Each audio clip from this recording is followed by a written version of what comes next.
Ish-Kryetaria e Partisë Demokratike Josefina Topalli deklaron se bojkoti i zgjedhjeve nuk është opsion për opozitën. Nga çadra e vendosur para kryeministrisë, Topalli u kundërpërgjigjet atyre që brenda Partisë Demokratike apo në media kanë mbrojtur idenë që opozita të mos marrë pjesë në zgjedhjet parlamentare, duke vënë në dukje se kjo do të ishte vetvrasje për Partinë Demokratike. Një pozicion që Topalli ka mbrojtur edhe në mbledhjet e grupit parlamentar, sa herë është ngritur kjo çështje.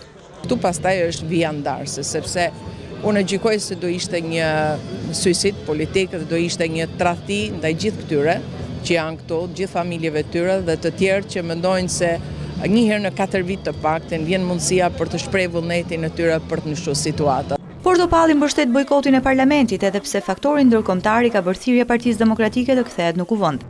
Është krejt normale që ndërkombëtarët të mos jenë idhëtar të bojkotit. Edhe unë personalisht si ish-kryetare e kuvendit nuk ka se kam një qejf të madh kur bojkotohet parlamenti.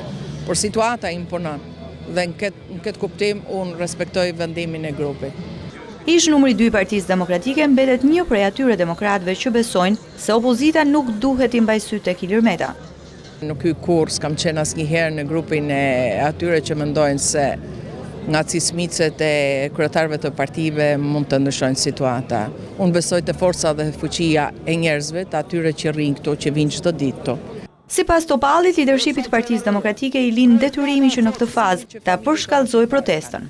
Unë besoj se kjo protestë duhet zgjeru, duhet thellu, duhet përhap,